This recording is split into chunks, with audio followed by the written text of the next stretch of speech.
Today I'm going to talk to James Meadway, a radical economist who's been involved in studying the global economy and the European economy over some years. We live in a world where we are constantly told, including after the 2008 crash, that the only alternative available is the old neoliberal alternative, which was put into place by Thatcher and Reagan and then followed in Britain by Blair, in France and other countries, and the United States by successive political leaders. And the nervousness after 2008 was calmed down considerably by the use of taxpayers' money to pay trillions to effectively bail out the banks. Many people in the United States and in Europe and elsewhere felt that not all these banks deserved to be bailed out. Only recently, in Iceland, several leading bankers have been arrested for economic crimes and locked up, to the delight of that population. In Wall Street and the City of London, no such action was taken, and in many cases, those who were responsible for the crisis were effectively ignored. James, very good to have you with us. Let's start by discussing the state of the economy. I mean, quite a number of economists, and not on the left or radical economists, are predicting that far from being over, and that another crisis could erupt without warning very rapidly. Well, I think that's a very fair assessment, and you're right about economists. If you take an extraordinary speech by Andrew Haldane, who is chief economist at the Bank of England. Now, this is not a particularly radical institution, but just a few weeks ago, 6 weeks ago, talking about the third wave of crisis that we're now entering. The first wave, the sort of Anglo-American crash, 2008, 2009. Then you've got the Eurozone crisis, 2009 through to 2012. And now this third wave, the emerging market crisis, centred really on China, now the world's second largest economy, breaking out this year with the stock market bubble popping in Shanghai over the summer. Millions of people facing a crisis there and destitution, and seemingly the Chinese authorities not able to get on top of it. What would be the impact of a on the global economy? Well, this is the second largest economy on the planet now, so automatically, if it wobbles at all, this has an impact elsewhere. So the fact that the Chinese economy is slowing down means that suddenly, for instance, Australia was getting pushed closer and closer into crisis. You can see the same thing in East Asia, again, dependent on selling into China, raw materials, for example, all sorts of things. Once that market starts to shrink, they get affected. And you can see it in Germany as well. Germany is a huge export economy, only just overtaken by China, actually, as the world's largest exporter. One of its biggest growth markets for a good number of years now, 10 years or more, has been China, and the demand for capital goods, for machinery, for equipment. That slows down, Germany gets hit. Now, the one that's interesting in all of this, of course, is Britain, where we've seen our political leadership, George Osborne, David Cameron, rolling out the red carpet for Xi Jinping when he visited here, insisting that China is a country we're happy to do business with, allowing the Chinese to come and say they will build, along with the French state, a nuclear power plant in Britain for the first time for decades.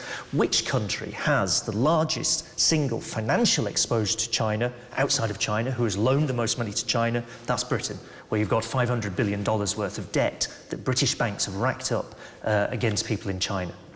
If that wobbles, that debt is suddenly exposed. Given this, given the fact that many economists are saying this, James, why is the political class so slow in assimilating it? You'd have thought that they have learned something from the 2008 crash. We did shake them. Yes. So given that, why don't they take this threat more seriously? I think in part, for someone like Britain in particular, there is, as far as our political class, our elite are concerned, there isn't very much else to do at this point. Why is Britain still a great power in any sense? Well, one, it does have a large military, which it has tried to use successfully. Two, it has the City of London, it has financial services, it has a major hub of the world's financial system sitting right in the middle of this city. And if it loses that, what are you left with in Britain? I mean, what industry is there? What else do we have to sell the world? So you look after that. And if that means bailing out those financial services when they spectacularly trash the rest of the economy, you know, to the tune of £1.2 trillion is the IMF's estimate for the cost of the bailouts here.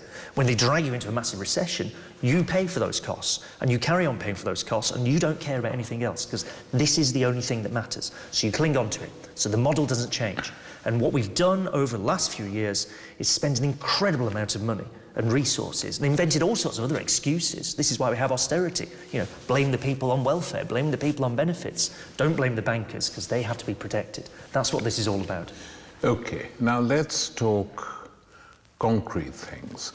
Let's suppose, by some freak chance, a government is elected in this country at the next general election which wants to break with neoliberalism. What would be the first measures such a government would take in order to end the Thatcher-Blair era forever? I think at the heart of what you try and do is, to put it crudely, you want to invest, you want to spend money, you want to build things that have some kind of view on the future that isn't just, let's hope that financial services will carry us through forevermore.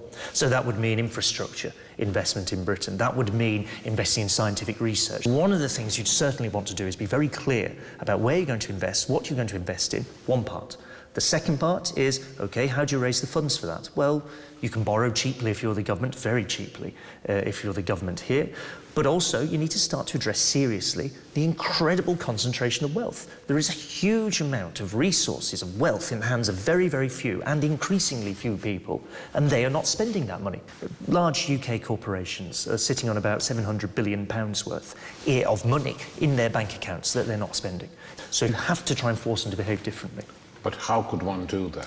Well, taxes would be the obvious one. You can tax, I think, but also I think there's an issue here that you can certainly adjust some of what is an international tax system and a system of tax evasion that you'd have to start to clamp down on. And there are some relatively simple things that almost any country can do that don't really get done at the minute.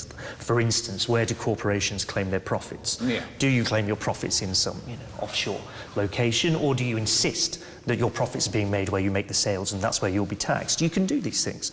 In the case of Britain, it does have jurisdiction over a number of these tax havens, so you want to start chasing these things up and start to clamp down on them. That you could do if you had a government committed to it. But the argument used against what you're proposing by, obviously, the financial press, which is totally pro-capitalist, and politicians in hoc to it, is that if Britain or any other country were to do it on their own, these people would just take their money and plonk it somewhere else.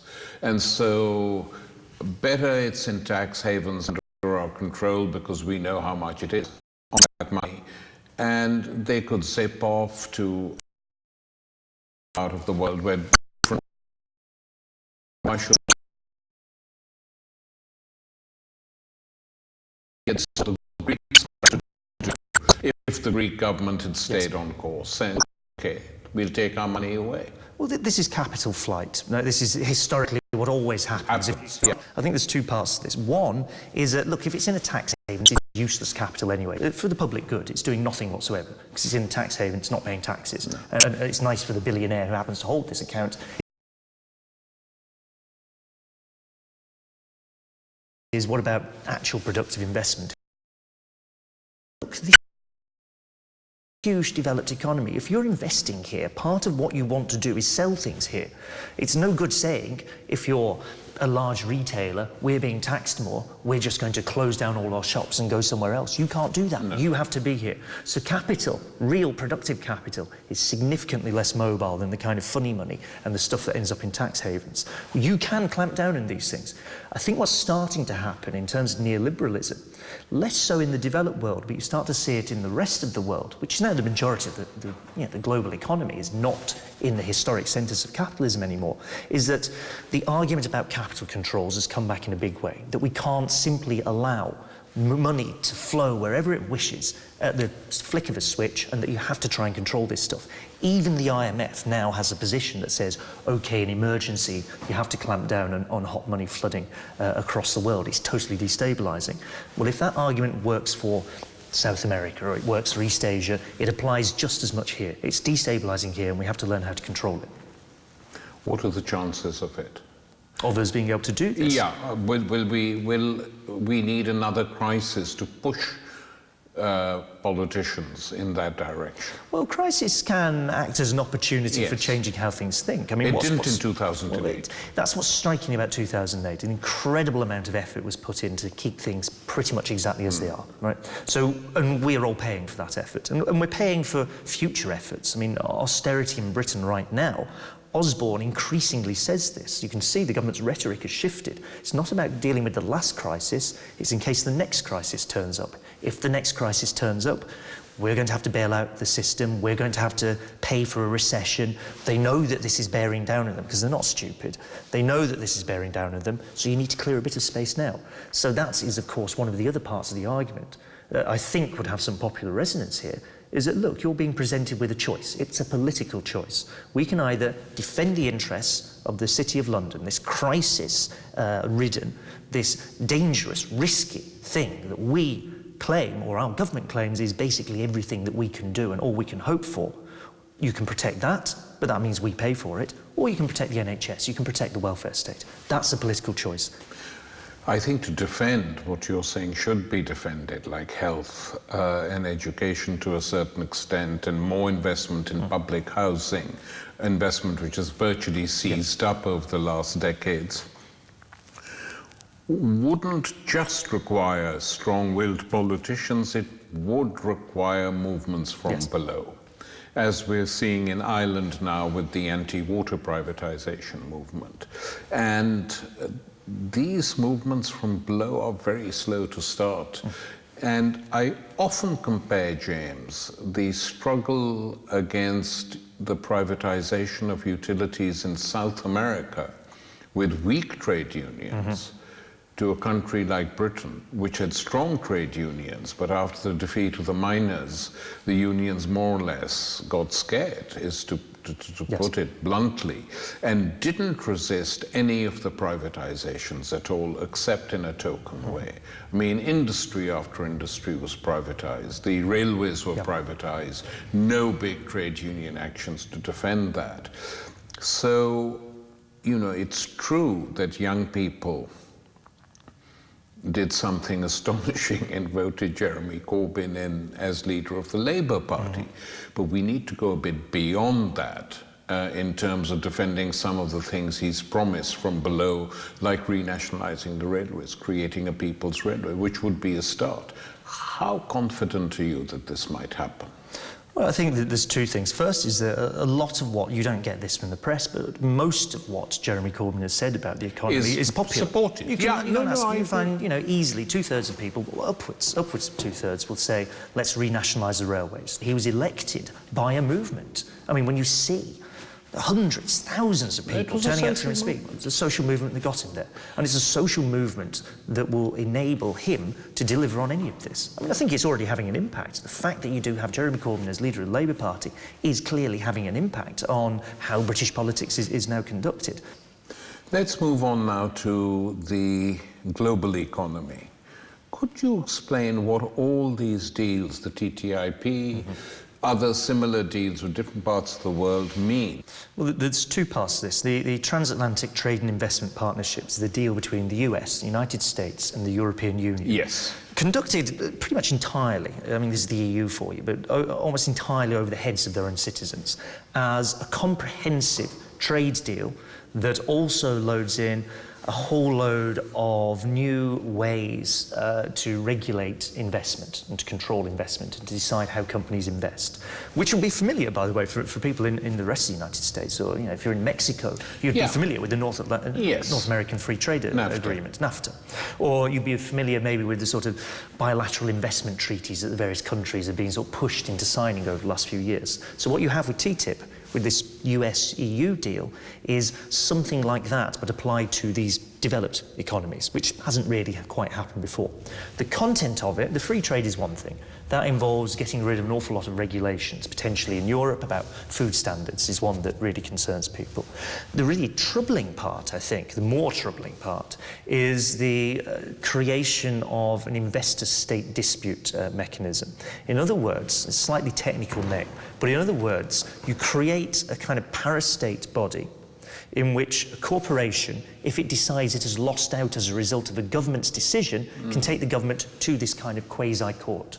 There's no other legal backing for this, but you can take that government to court and say, I, or we, as a corporation, have lost money as a result of this decision taken by this government, so we're suing you. And that is a very, very dangerous mechanism. Well, it's a direct attack on democratic function. Yes, totally. Look, forget democracy at this point. You may, for instance, the German government, after Fukushima, the nuclear, stopped it. Yes, decided no more nuclear power plants to be built. We're going to phase out the power plants that are there. Under the terms of a deal it had signed previously, the ETC, the Energy and Trade Convention, that deal provides for one of these investor-state dispute mechanisms. Vattenfall, a very large, actually state-owned Swedish manufacturer, producer and runner, contractor of nuclear power plants, is suing them for many billions of euros. Suing the German government. Suing the German government on the grounds that they took this decision. And they took the decision because it's very popular in Germany. Yes. Like, you see what happens. You don't want nuclear power plants anymore. The anti-nuclear movement is very large in Germany. They're being sued over the loss of earnings from a decision taken by a democratically elected government for billions of euros. And that dispute is ongoing. So this is what concerns people. Your government can get sued by corporations who are beholden to no democracy in this whatsoever. The court, it's not really a court, but the way they set it up is you have 3 corporate lawyers, maybe a few more, and they just negotiate amongst themselves and come to some deal. Governments can't use this mechanism against corporations. It's one way only. And of course, once you have this mechanism there, every government is going to be terrified that they might be subject to this in the future. So they won't do anything. So tell me, in the German case, the Swedish company is suing the German government. How far has that case got? That is ongoing. I mean, it's been rumbling on for a good few years now. They presented the documents, I think, at the end of 2011, and it's still not resolved. So these things go on for a while. And so what will obviously happen is there'll be some deal reached, and the German government won't pay the whole amount demanded, but half or... Yes, I mean, that's the standard. If your government is reasonably savvy with these things, you might hope to have a kind of negotiated settlement rather than you just lose outright. So presumably they'll negotiate something with this. But even so, why are you paying money to a corporation for a decision that you've taken that is not relating to the things they do in the future, whatever, it's relating to investments they've already got there. The whole thing is crackers. So TTIP puts one of these mechanisms in place, this US-EU deal. The other deal, of course, is the Trans-Pacific Partnership. Yeah. Which does the same thing, but the other side of the US. It does it for the Pacific and the countries that are signed up there. So effectively, these new deals give corporations enormous power. Yes. To deal with governments considered even marginally antagonistic to capital. That's absolutely it. The idea is to lock permanently in place a particular version of neoliberalism, where whatever democracy you have, it is always superseded or potentially superseded by corporate power of a particular kind.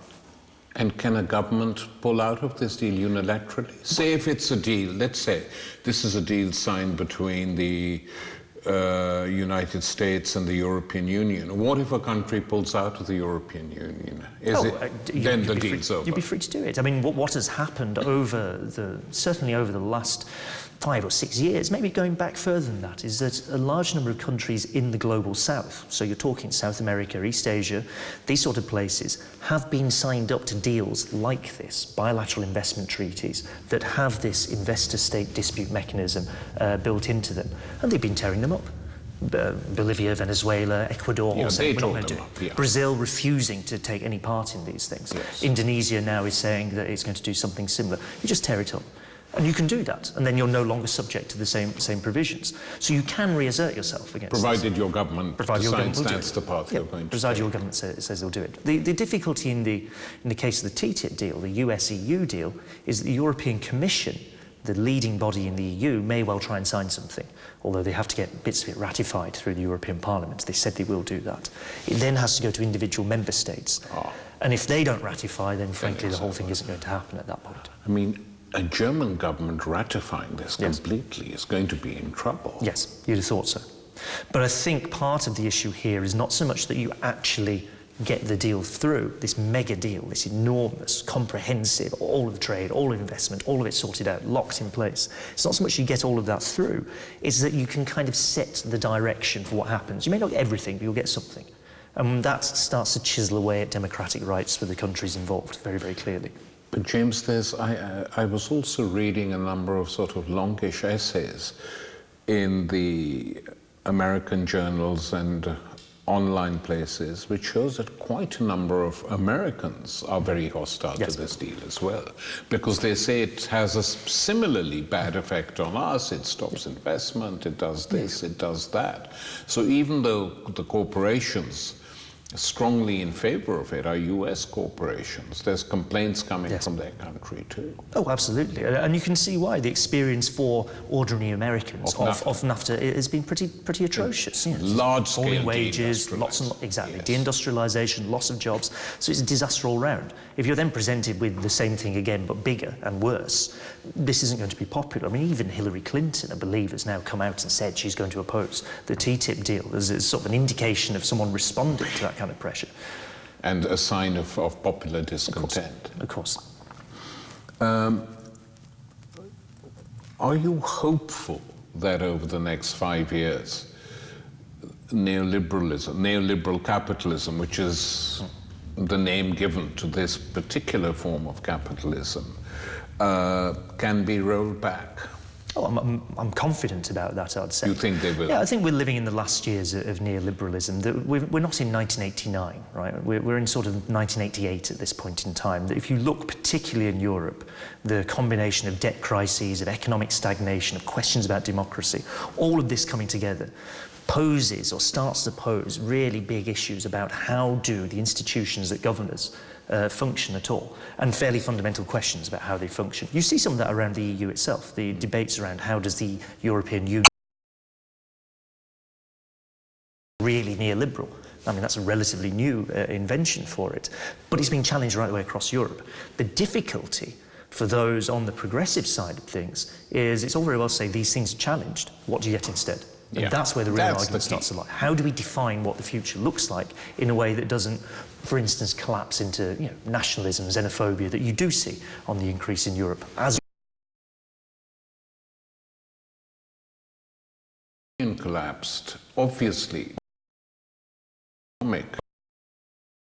but also it imploded because the single party in charge effectively lost its nerve, had no alternatives, and the West thought they could control it. I mean, can you see any of the current political parties, the Democrats, Republicans in the States, the Conservatives, Christian Democrats, the bulk of the so-called socialist parties, just giving up? Oh, no, not at all. But the challenge for them, I suspect, if these popular movements continue, and what you're seeing is popular movements against neoliberalism, usually a minority of the population as yet, but you can see it building up. If they respond to it, well, they have two choices about how they respond. One is you smash, the other is you accommodate. It's not clear which one wins. And it's not clear what the movement needs to do then. You can see already that there's a degree of attempts being made to accommodate popular movements. Hillary Clinton, as mentioned, saying she's going to oppose TTIP. This is someone who would automatically sign this. I mean, it's just, that's who she is. But she's also on the run from Bernie Sanders. Yes, of course. Who's been attacking Capitol, who's been attacking Wall Street, etc. It was exactly a political expression of that kind of mood. You can draw a line all the way from Bernie Sanders all the way back to Occupy Wall Street and all the way back really to the crash of 2008. If not further, actually, all the way through to the protests against WTO. Many of the ideas involved here in this kind of set of people who've learned how to protest and how to organise have quite a long history. They come out of the anti-war movement in Britain. They come out of the anti-capitalist movement here. The other side of it, however, in which we can't ignore, is that the success which the EU and the Troika had in basically destroying an elected government in Greece. Yes.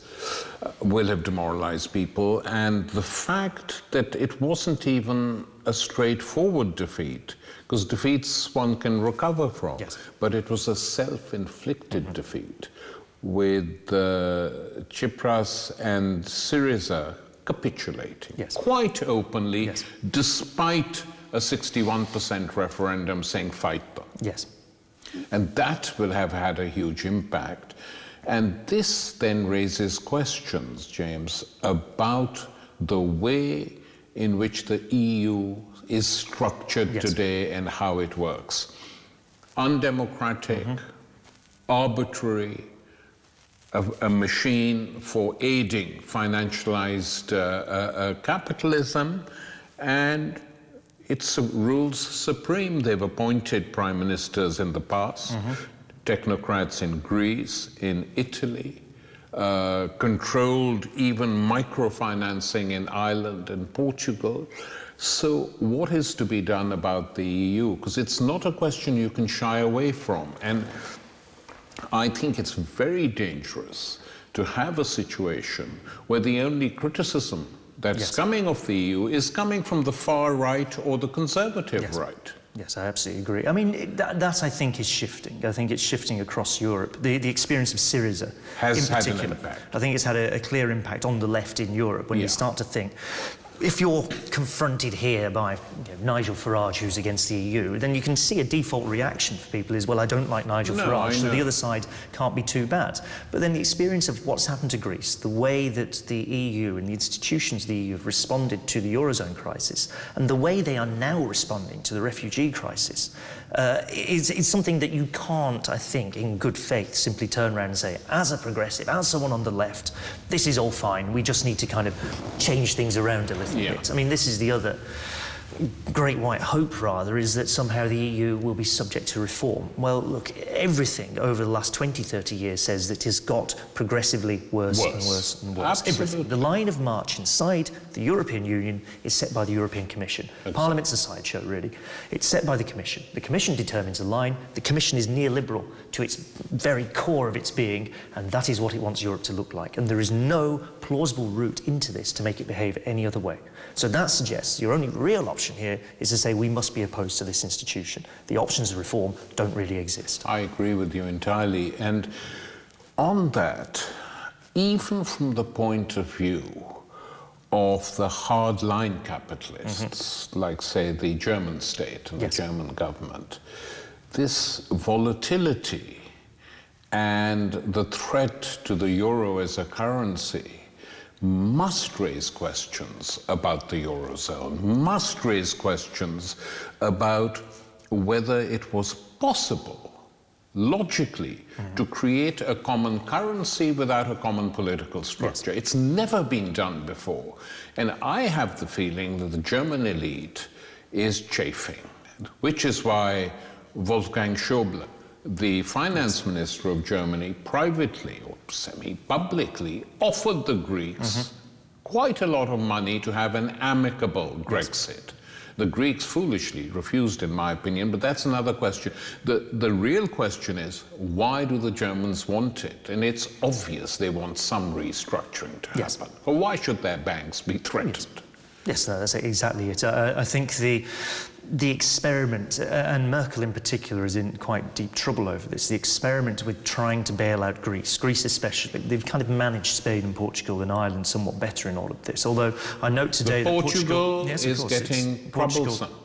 Portugal is getting troublesome. The government that was voted in on a minority basis is now being pushed out of office just this morning. So they are having issues all over, but it was Greece that Merkel staked her reputation on. We will bail it out, everything will be fine, we'll get the money back, no losses, everything's back to normal by whenever, 2015, let's say, 2016. It hasn't happened, it isn't going to happen. The terms now being applied to Greece are frankly inviting rejection at some point, which will happen, and Greece will be out of the Eurozone. And Merkel and her side of the argument in the German ruling party, I think, is severely damaged. The side that starts to win is the fiscal conservatives, it's the Wolfgang Schäuble, it's the people who have a belief that the Eurozone could be restructured in such a way as to make it far more fiscally conservative, trusted to look after their money, that's how they put it. Yeah. And this will involve much less risk for German capital and German taxpayers, and they'll be quite happy with some exits. It'll be chaos for a bit, but we'll get through it. That, I think, is their vision of how the world will operate. James Meadway, very good talking to you, and we'll talk again. Thank you. Thanks.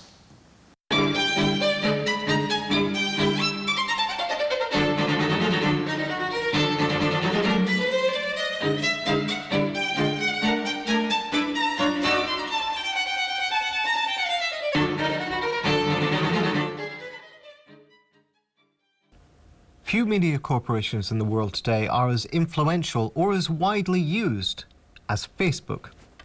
The social networking site was launched by Mark Zuckerberg and his confederates as a website for Harvard University students in 2004, and it has since become a publicly trading corporation worth more than $40 billion in total assets and employing over 10,000 people.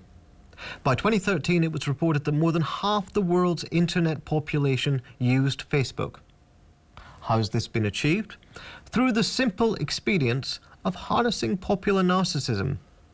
In the beginning, the Harvard Yearbook was a way for students to see themselves and their achievements listed for peer approbation. It was compared by the Harvard Crimson to a website named Friendster, wherein people could find similarly minded individuals and create a network of friends.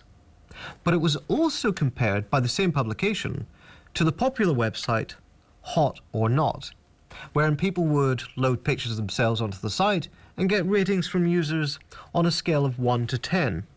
In the ensuing versions of the website, features like these were dropped, but the like button performed a similar, more subtle function on Facebook. Rather than being ranked, which might leave some users feeling aggrieved at their overall score, one could just accumulate an indefinite number of likes. In this respect, the widely used term social networking site is inadequate. It is a social narcissism site. The like button is as important as the friend button to getting you hooked on Facebook. In this review, we're talking about the technology, the profit strategies, and above all, the politics of Facebook. All new popular phenomena attract elements of moral panic and over-the-top opposition by people committed to the idea that there's something more authentic about technologically less sophisticated ways of living. An early reaction by Idler editor Tom Hodgkinson, with Friends Like These, published in The Guardian, was typical in suggesting that Facebook would just make people more selfish and less likely to communicate in real life. Traditional right-wing newspapers such as the Daily Mail trade on lurid stories about Facebook undermining moral fibre and damaging your child's brain. But this is not just the response of reactionaries. CBS asked how real a risk is social media addiction and reports on a new phenomenon being noised abroad, so-called internet addiction disorder, wherein people grow so inured to the release of dopamine as a result of the likes, the comments, and the retweets that they receive that they can't stop themselves checking their social media feeds every few minutes. Social media marketer Jason Thubeau wrote a widely shared post about abandoning Facebook in order to break his addiction. And indeed, such declarations are quite a regular feature for people who use the site, friends declaring that in order to reclaim some control over their lives, they are abandoning Facebook. Psychiatrists in Munich have now added Facebook addiction to their ever-proliferating list of modern disorders, according to the Journal of European Psychiatry. Psychologists at the University of Bergen have developed a Facebook addiction scale to help place patients in relation to the supposed extent of their dependency. And there is some tentative evidence that the regular use of Facebook changes the brain structure of users, as The Guardian reports, that those with more friends develop more brain activity and more grey matter in regions of the brain associated with memory, emotion, and social interaction. CBS reports on a number of studies suggesting that the changes to brain structure are similar to those affecting substance abusers. It quotes the researchers saying that internet addiction disorder may share psychological and neural mechanisms with other types of substance addiction and impulse control disorders. Bill Davidoff, summarizing similar reports in The Atlantic, argues that as we become able to shape our online environment more perfectly around our needs, we become more narcissistic. He then adds that narcissists are setting many of the benchmarks for everyday users. Everyday users get caught up in popularity contests and experience anxieties. Some report becoming depressed because they're being out-Twittered and are lacking in thumbs up. The emergence of new addictions and disorders is simply a routine feature of the medicalization of social phenomena, something that has been built into the approach of the Diagnostic and Statistical Manual of Mental Disorders since 1980, wherein disorders are defined against a normality that exists nowhere. The real question avoided by much of the news-based commentary is what role narcissism plays in the profit-making strategies of Zuckerberg and his colleagues. What is Facebook's business model, given that it doesn't charge users for any of the services it provides, from the news feed and timeline to the messenger function? Basically, there are two key sources of revenue. One is payments from developers who use the site to promote apps and games, but the overwhelming source of revenue, making up 85% of income in 2011, is from advertisers. In other words, the platform is designed as an optimal marketing platform. Its use of likes and networking, its organization and management of personal relations and emotions, and its manipulation of narcissism is designed to keep the user in a receptive state for advertisers. At any rate, there are more pressing political reasons to be concerned by some of the infrastructures that Facebook and social networking sites like it are laying in place. One of the most irritating aspects of the entire Silicon capitalist sector, from Google to Facebook, is its tiresome sense of progressive self-righteousness. While they cheerfully avoid taxes, as The Guardian reported, Facebook paid no corporation tax last year for the second year running, they also appear to align with liberal democratic politics. Facebook's innovation of a simple app allowing users to add a rainbow to their profile picture in response to the US Supreme Court's gay marriage decision, reported by Time magazine, was an extremely low-cost way of effecting this alignment. Far more grotesque and more insidious was the wave of obnoxious celebrations of Facebook as a force for revolution in the context of 2011, Tahrir Square, and the early days of the Arab Spring. The habitual phrase Twitter revolutions suggested that there was a necessary connection between democratic rights and the spread of communications technology. A typical argument along these lines was provided by Jose Antonio Vargas in the New York Times Sunday Book Review, in which he claimed that the Egyptian revolution which overthrew Hosni Mubarak began on Facebook. Chris Taylor, who manages the technology website Mashable, agreed, telling CNN that it was a Facebook revolution. CNN extolled Egypt's Revolution 2.0. In fact, while a small number of important activists did use Facebook to spread information, and the Egyptian Google executive Wael Ghonim did the network a tremendous service by publicly thanking it for its role, as reported in the Huffington Post, most Egyptians who revolted had no access to Facebook. Such networks were important for a highly educated, literate, and largely middle-class layer. But notably, Mubarak's attempt to control the revolt by shutting down internet services did him no favours. And as the BBC noted, even in technological terms, more important than Facebook was the fact that 80% of Egyptians used mobile phones at this time and were able to record repression and ensure it was broadcast across the Arab world. The predictable backlash articles against such techno-utopianism, such as Malcolm Gladwell's New York Times piece, "Does Egypt Need Twitter?", missed the point entirely. He noted, as if no one had thought of this, that people protested and brought down governments before Facebook was invented. As if the question was not what sorts of politics Facebook enabled. If Facebook claims credit for contributing to democratic politics, what can be said about its role in repression? A little-known case from the UK of Azhar Ahmed, convicted for a Facebook post, illustrates how Facebook can be used for surveillance. The BBC reports that Ahmed was convicted for a soldier's death slur. In fact, what he said was, in response to reports of war crimes in Afghanistan, was that the soldiers should burn in hell. This emotionally overwrought political statement was deemed fit for punishment as a grossly offensive communication. That is, precisely because the opinion was expressed on Facebook, it was fit for a sentence. Facebook itself operates as a vast data collection tool, aggregating user information. It retains all information uploaded by users in servers based in the United States, including that which had been deleted by the user. And as Forbes reports, its current policies enable it to sell whatever aspects of your online profile it wishes. As The Guardian reports, the European Court of Justice has decided that this leaves users in a precarious position, as following the Edward Snowden revelations about the NSA accessing mass server data in the US, it is clear that their information is not safe from US government surveillance. The risk is not just state surveillance, of course. There's also corporate surveillance and the rising phenomenon of cyber stalking, wherein users obsess over other users' statuses, photographs, and online interactions.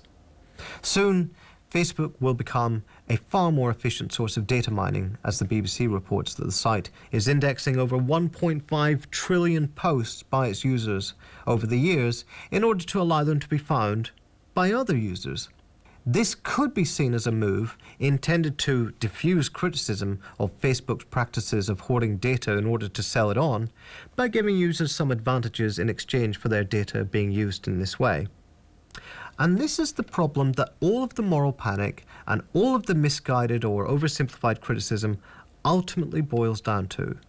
The technology and its clearly prodigious promise has slipped out of our control, and its effects, whatever they are happening without our being able to understand or account for them adequately. The only thing that is certain is that Facebook has developed a highly profitable way of monetizing people's need for attention, admiration, and friendship. That's the Facebook revolution.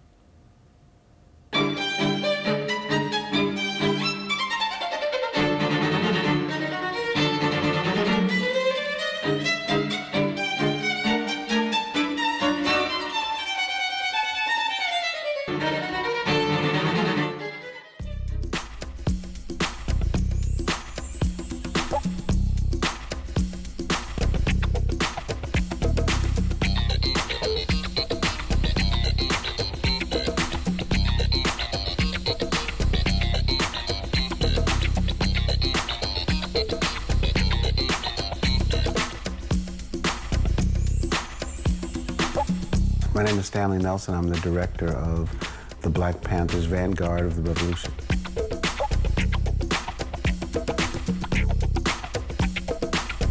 Well, the Black Panthers Vanguard of the Revolution is the story of the rise and fall of the Black Panther Party. The Black Panthers started in 1966. Huey Newton and Bobby Seale, two young African Americans who were living in Oakland, started the Black Panthers. And they started as a result of the police brutality that existed. The police in Oakland were famously brutal. But there was a quirk in the law in California that said you could carry a gun, a loaded gun, as long as you carried it out in the open. So the Panthers started, it was a group of about 6 guys, and what they would do was police the police. So they would drive around and follow the police, and when the police jumped out to make a stop, the Panthers would jump out behind them with their loaded guns drawn. They said that what they were trying to do was to make sure that no brutality occurred on the part of the police. I should say that most of the Panther officers did not have guns out in the open because it wasn't legal in most places. But it kind of swept across the country and became a movement, and they became very famous for that look that they had of the black leather jackets, the berets, sunglasses, big afros. And it became a real phenomenon, not only in the United States, but kind of all over the world. There's a perception that the Black Panthers were this male-dominated party with mostly men.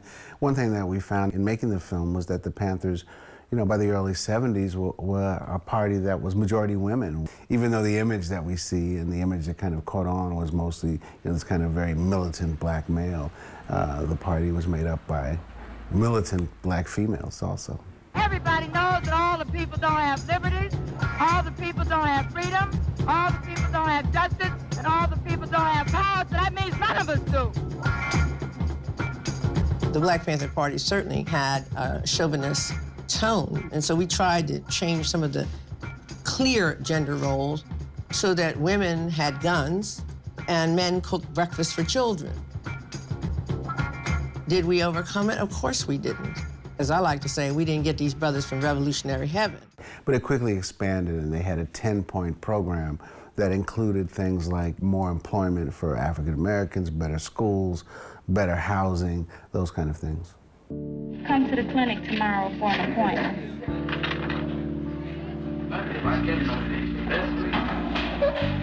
The Black Panther Party was started by Huey Newton and Bobby Seale, who were students at Merritt College in Oakland. Bobby Seale was kind of, you know, this entertainer. He's very entertaining, a great talker, great speaker. Huey Newton was, as somebody says in the film, the visionary of the party. It was his vision to start this Black Panther Party. They're soon joined by Eldridge Cleaver, who was at that point a little older than them. Eldridge Cleaver had spent about half his life in prison. I think he was like 32 years old or something. He had just written a book called Soul on Ice, which was a series of essays that he wrote while he was in prison. And the film and the book was actually, at that time, as he joins the Panther Party, it's on the New York Times bestseller list. If I had to meet, you know, one person in the Black Panther Party who's passed away, I would be Huey Newton. He goes to prison early on in the party. He's in this incident where a cop is killed and he's in jail for a number of years, and this movement, the Free Huey movement, starts all over the country, all over the world. You know, everybody has Free Huey buttons and it's painted all over the place, and you know, everybody's trying to free Huey. But he's actually in jail for a lot of the time where the Panthers are rising.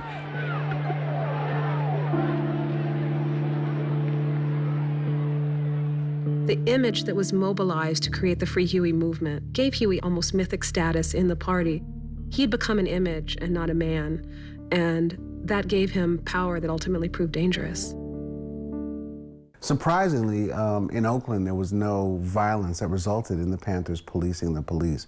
But what did happen is the state legislatures went ballistic and went to pass a law that you could no longer carry weapons in the open in California, which led to one of the seminal incidents in the Panthers' history, where they went to Sacramento, the state capital of California, with their guns loaded, and kind of ended up on the floor of the legislature with the legislature in session. So it was this crazy incident where the news cameras are rolling, and all of a sudden the African Americans kind of walk into the state capitol with their guns. That made the Panthers famous not only nationally but internationally. Well, little Bobby Hutton was what they called the first recruit of the Panthers. So he was kind of the first person that kind of came off the street and said, you know, I want to join the Black Panther Party. I think he was 16 or so when he joined the Panthers, and he became kind of a stalwart of the Panthers.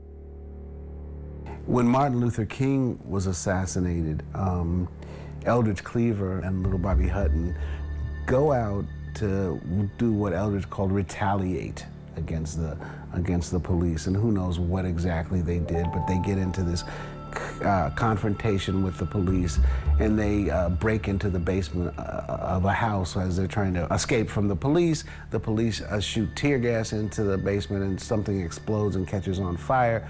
So they decide that they have to give up. And Eldridge, who had spent a lot of time in prison and was very sophisticated in the ways of the world and the ways of the police, says to Bobby, you know, take off all your clothes and give up nude, completely nude. And Eldridge takes off all his clothes and comes out with his hands up. He has nothing on at all.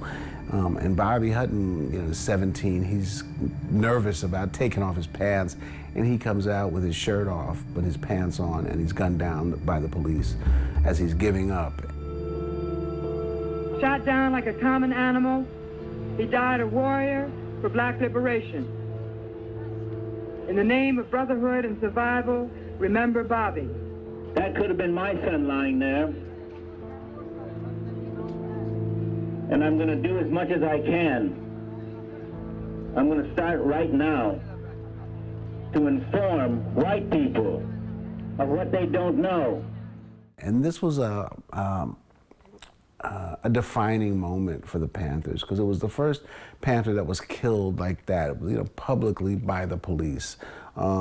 It sets off a lot of sympathy for the Panthers, but I think it also sets the Panthers on this road where, you know, it's kind of this warfare. We want nonviolence, just like Martin Luther King. But nonviolence on the part of who? To sit and watch ourselves to be slaughtered like our brother, we must defend ourselves, as Malcolm X said, by any means necessary.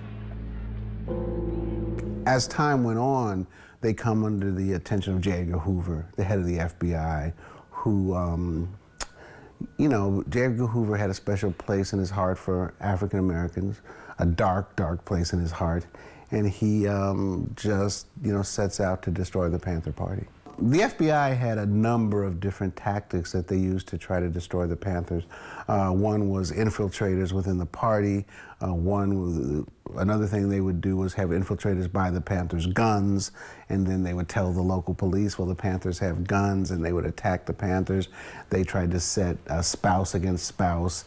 They tried to set Huey Newton against Eldridge Cleaver, who was another Panther leader. All these things are documented in the film.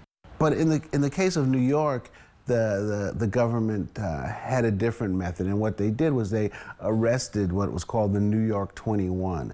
So they arrested the 21 top leaders of the Panthers and put them in prison and started a trial that became the longest trial in New York State history. A New York grand jury has indicted 21 alleged Black Panthers on charges of plotting several bombings in the city tomorrow. On April 2nd, 1969, in pre-dawn raids, 21 Black Panthers were charged with all kinds of terrorist activity.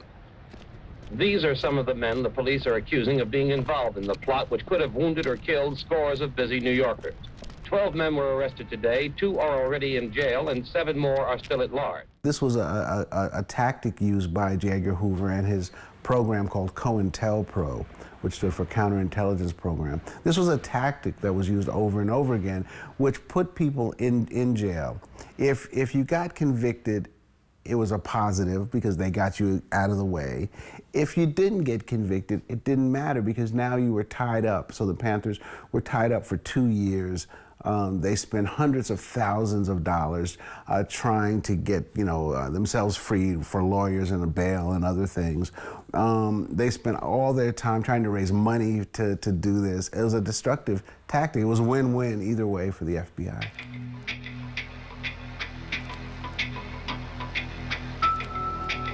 Fred Hampton was the Panther leader in Chicago. He was head of the Illinois chapter of the Black Panthers, and he got that title when he was 20 years old, so he was really young. And these people in this class have divided themselves. They say, I'm black, and I hate white people. I'm white, and I hate black people. I'm Latin American, and I hate hillbillies. I'm hillbilly, and I hate Indians. So we fighting amongst each other. Fred Hampton here in Chicago was the main voice for racial unity. The Black Panther Party stood up and said that we don't care what anybody says. We don't think you fight fire with fire best. We think you fight fire with water best. We're going to fight racism, not with racism, but we're going to fight with solidarity. And one of the things that he did in Chicago with the Panthers was form coalitions with other groups and understood that, coalitions were necessary for any change. There's police brutality up here, there's rats and roaches. There's poverty up here. That's the first thing that we can unite on. That's the common thing we have, man. One of the Black Panthers' greatest skill was the use of the media. And to their credit, one of the first things they did was start a paper. And, it started out as kind of a one-sheet, mimeograph thing that they typed up, but it became very, very, very sophisticated. And part of the way the Panthers survived was by selling the Panther paper on street corners, in every major city. And they had a great artist, Emory Douglas, that became, kind of a world-renowned artist who every week would have different paintings and drawings in the paper. Black is you, black is me, black is us, black is free. Black is me, black is me, black is us, black is free. Black is us, black is me. I have so many different inspirations for making this film. I mean, one, I was 15 when the Panthers came into being. I was in New York City. I was born and raised in New York. The Panthers were talking about things that were concerned to me and us in New York, housing, police brutality, other things. So I've always had this fascination with the Panthers. I think that, as time went on, I felt that their story had not been told. There hadn't been an accurate film about the Panthers. I thought that what they were calling for in the 10-point program was still so relevant, better housing, better schools, employment, all those things, and police brutality, an end to police brutality. Those things are just that much more in the front of our minds in the States, especially police brutality. We're living in a time where that is one of the central issues once again in the African American community. We want it to be a film that informs people today about what's going on today. You know, we don't want the film to live in this kind of historical bubble and people walk out and say, "Oh, that was nice back then," but no, the film is about today.